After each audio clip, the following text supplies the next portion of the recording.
Welcome to English, Please, the podcast where we explore interesting topics in under 10 minutes in clear, intermediate English.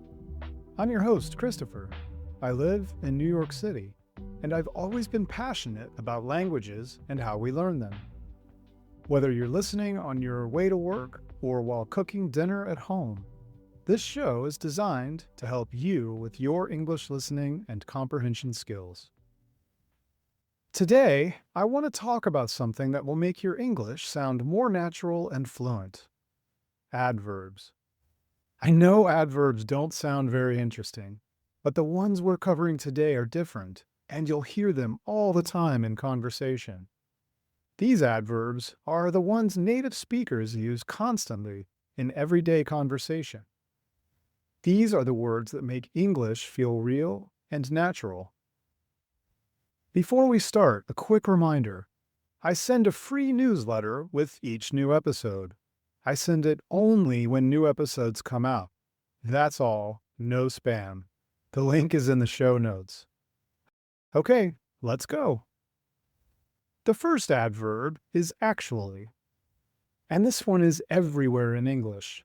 We use it in a few different ways. First, we use actually to correct something or to clarify the truth. For example, I thought the meeting was at 2 o'clock, but actually it's at 3 o'clock. Or, she's not from California, she's actually from Florida. We're correcting a misunderstanding or giving the real information. But we also use actually in a softer way, almost like we're being polite while disagreeing. Actually, I think you should try a different approach. Or, actually, I'm not sure that's the best idea. It's a gentle way to push back without sounding too direct. And interestingly, sometimes people say actually just to emphasize what they're saying, even when there's no correction happening. That movie was actually really good. Or, I actually enjoyed the conference. In these cases, actually adds just a little bit of surprise or emphasis. It's like saying, you know what? I really did enjoy it. As you can see, actually is a versatile adverb. You'll hear it constantly, and you can use it to correct, to politely disagree, or just to add a little emphasis. Next up, basically. This is one of my favorite adverbs because it's so useful for summarizing or simplifying something. When you say basically, you're giving the simple version, like this. Basically, the plan is to launch in March, or basically, we need more time. You're cutting through the details and getting to the main point. People use this all the time in conversation, especially when explaining something complicated. So basically, the computer stopped working and we lost everything. You're giving the short version, the essential idea. And sometimes we use basically almost like a verbal pause while we're thinking. It's basically, well, it's a combination. It's filler, but it's natural filler. It shows you're thinking and trying to simplify as you go. The one thing to watch out for, though, don't overuse basically. If you say it too much, it can sound like you're trying to make everything simpler. If you use it naturally, it's a great way to summarize and keep things clear. Now let's talk about definitely. This is how we show strong agreement or certainty. If someone asks you a question and you want to say yes with confidence, you say definitely. Or, I'm definitely going to the party. We should definitely have dinner soon. It means for sure, absolutely, or without a doubt. People love this word because it's enthusiastic and clear.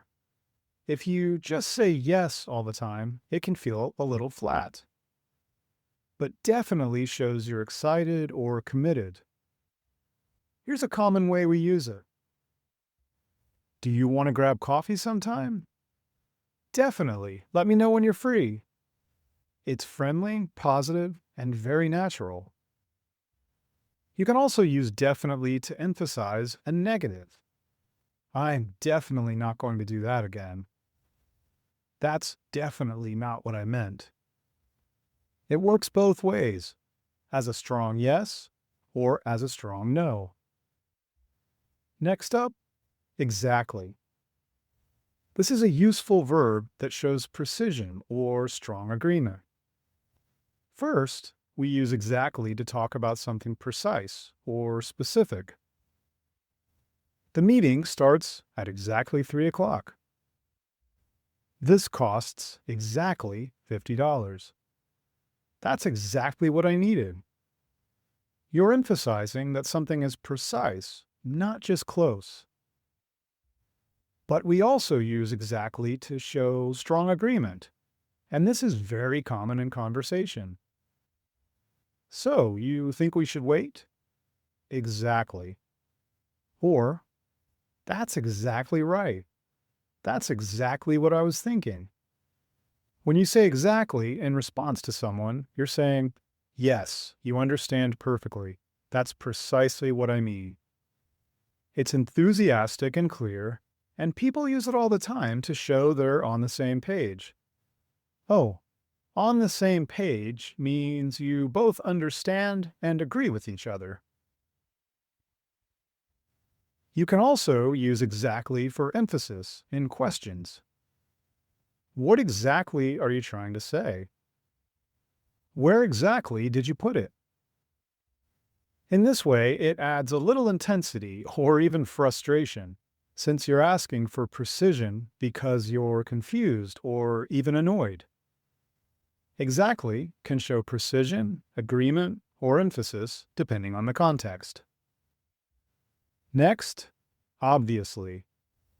This one means clearly or of course, and we use it when something seems clear or certain. For example, obviously we need to finish this before the deadline, or she's obviously very talented. It's a way of saying this should be clear to everyone. But here's something to be careful about. Obviously can sometimes sound a little condescending or rude. For example, if you say, obviously you should have checked your email, it can feel like you're saying, how did you not know this? It's so obvious. So, tone matters a lot with obviously. Used in a neutral or friendly way, it's fine. But if you use it in a frustrated or sarcastic tone, it can sound rude. People do use obviously a lot in casual speech, though, especially when talking to friends. Are you coming to the party? Obviously. That's enthusiastic and friendly, like, of course I am. Just be mindful of how it might sound in more formal or tense situations. Let's move on to honestly. This is a natural way to introduce an opinion or share something truthful. When you say honestly, you're signaling that you're about to be direct or sincere. For example, honestly, I don't think this is working, or honestly, I'm a little nervous. It's like saying, I'm going to tell you the truth. We use this often in everyday conversation, especially when giving feedback or sharing feelings. How was the movie? Honestly, I didn't like it. It softens the statement a little bit, but it also shows you're being genuine. You can use honestly to emphasize surprise or frustration. Honestly, I can't believe he said that. Honestly, this has been a long week. It's very conversational, but don't overuse it, or it can sound like you're always making a big statement about something. Right, we've covered 6 adverbs so far. Actually, basically, definitely, exactly, obviously, and honestly. Now, if you're enjoying this and you want to practice even more with real life conversations and vocabulary, I created something called the English Listening Accelerator. It's a workbook with 10 audio lessons covering everyday situations like ordering food, making small talk, and shopping. Each lesson has a full transcript, vocabulary, and practice exercises. And the best part? All the audio is at natural speed, so you're training your ear to understand real English, not slow textbook English. If you want to check it out, there's a link in the show notes. You can download a free sample chapter to see if it's right for you. And if you're not ready for that, the newsletter is a great place to start. I share similar, practical examples there for free. Okay, let's keep going. Next up, probably. This is how we talk about likelihood or possibility. When you're not 100% sure about something, but you think it's likely, you say probably. I'll probably go to the gym tomorrow. She's probably running late. It's softer than definitely because it leaves room for doubt. English speakers use probably all the time in everyday conversation because we like to avoid sounding too certain about things that aren't guaranteed. Are you coming to dinner? Probably. I just need to check my schedule. It's polite, casual, and realistic. You can also use probably with negatives. I probably won't go to the party. That's probably not a good idea. It's a gentle way to say no or express doubt without being too direct. Now let's talk about seriously. This one has a few different uses, and they all show up in conversation. First, seriously can mean in a serious way or not joking. Seriously, I need your help with this. Are you seriously telling me you forgot? It's used to emphasize that you mean what you're saying. But we also use seriously as a reaction, like expressing disbelief or frustration. Seriously? He said that? Or, seriously, this is the third time this week. It's almost like saying, I can't believe this, or, are you kidding me? And then there's the standalone use. You won the lottery? Seriously. That means, yes, really. I'm not joking. Seriously depends on the tone. It can show emphasis, disbelief, frustration, or confirmation. Next, totally. This is a common way to show complete agreement or emphasis.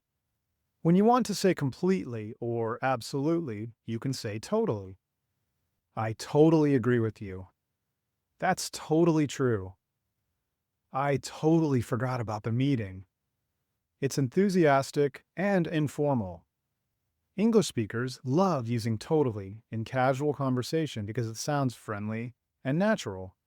It's upbeat and very conversational. Just know that it's pretty casual. You probably wouldn't use it in a formal situation or with people you don't know. The last adverb is apparently. We use this to talk about information we've heard from someone else, but we're not completely sure about.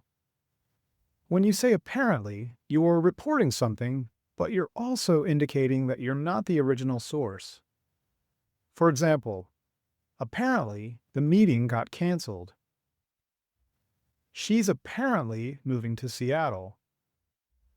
It's like saying, this is what I heard, or according to someone else. We use apparently a lot in conversation, especially when sharing news or gossip. Apparently, they're opening a new location downtown. Apparently, he's been working here for 10 years. It shows that you're passing along information without claiming to know all the details. And sometimes, apparently can have a slightly sarcastic or doubtful tone. Apparently, I'm supposed to do all this work by tomorrow. That suggests you're a little annoyed or skeptical. Most of the time is neutral. It's just a way to share something you've heard. If you're enjoying the podcast, please leave a review or share it with someone who's learning English. It really helps. And if you want more practice like this, check out the English Listening Accelerator in the show notes. Again, I'm Christopher, and I want to invite you to join me in future episodes of English Please to hear about a variety of topics, all focused on helping you with your English. Subscribe now wherever you listen, and let's continue this adventure together in clear, understandable English. Sincere thanks for your support and for listening. See you soon!